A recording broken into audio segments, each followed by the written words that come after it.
So, welcome to sunny Arizona. We're in the middle of December. Actually, it's December 20th today.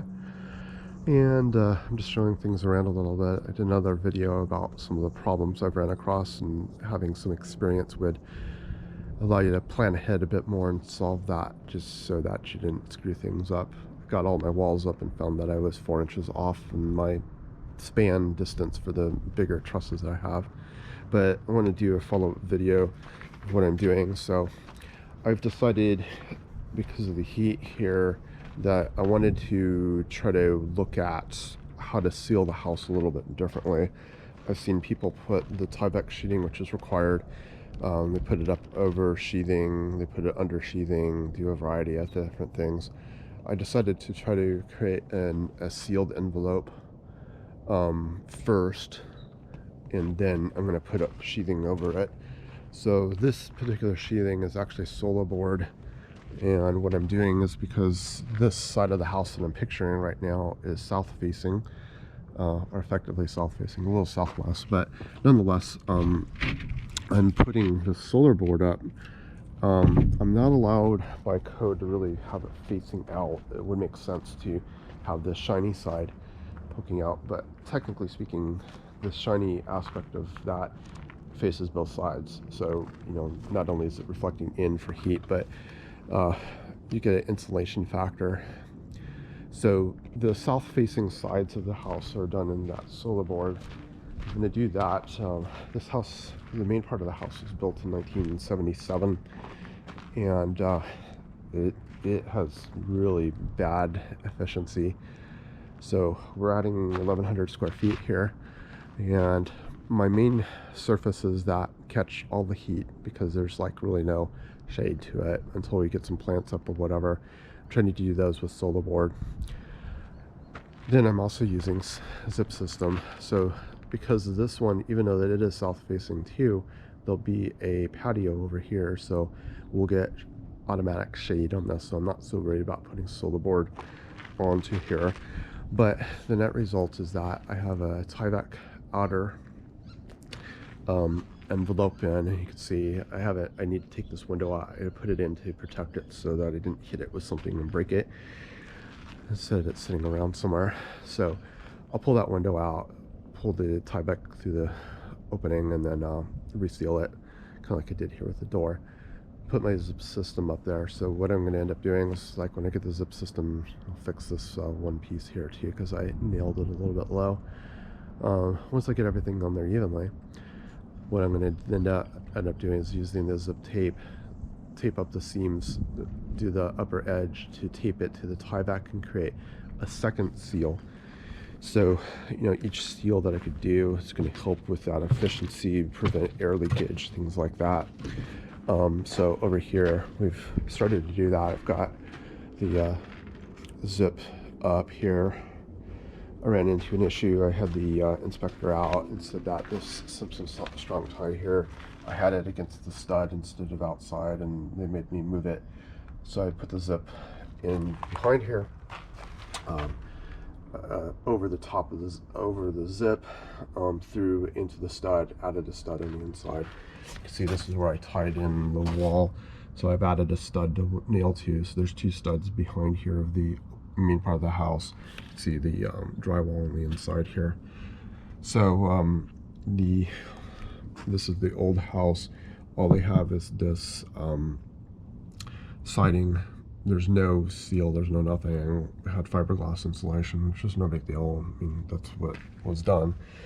So what I plan to do eventually is, when I get this part of the addition done, I'm going to strip the house of this siding, and we'll then put Tyvek up. We will then put zip system, and then put this back up. In between the zip system, I'm going to do like a 3/8 inch hardcore foam, nail that up on here, and then put this siding back up. Eventually we will stucco the house, so that way we have this real thick outer barrier to try to insulate against the heat.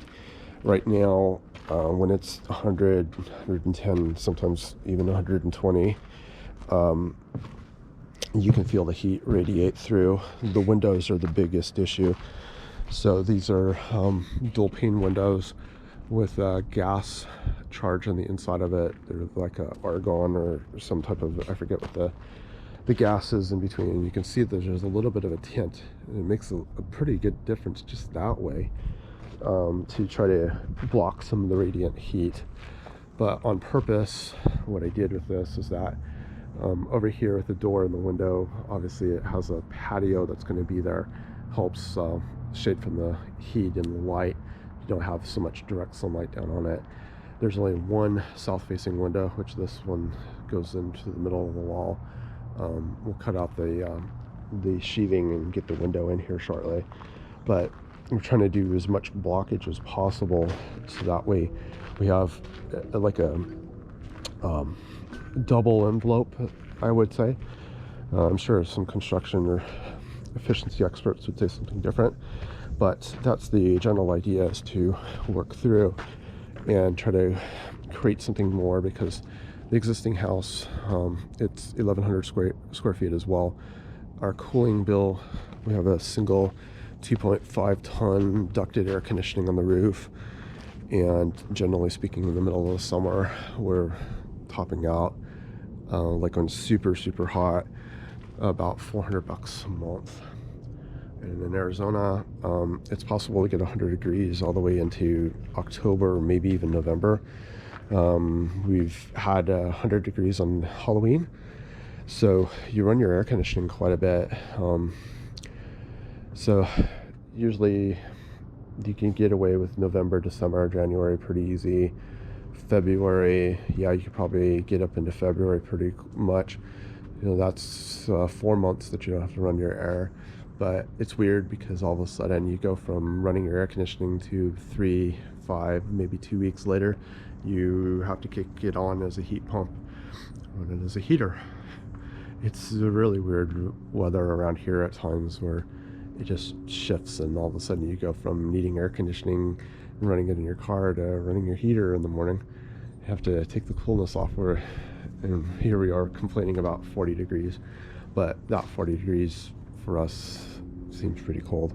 So that's my theory of what I'm going to go to. I'm here to raise my efficiency and try to keep my electric bills from getting stupid.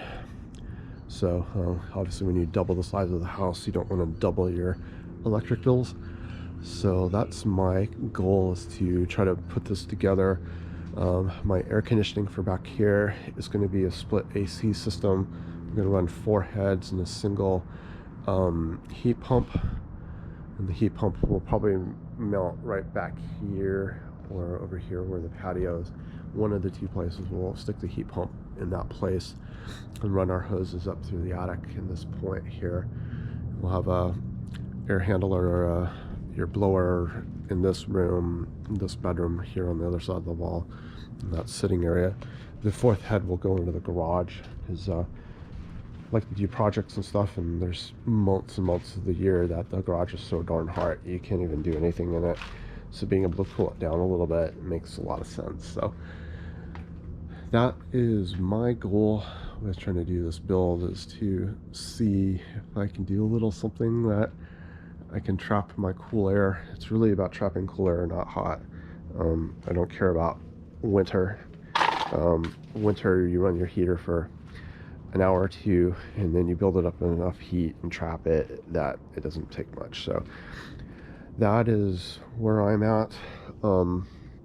Hit the sheathing in here, and then we'll start looking for little voids and stuff like that to add extra insulation, and then see where we're at, see how good of a seal we can get.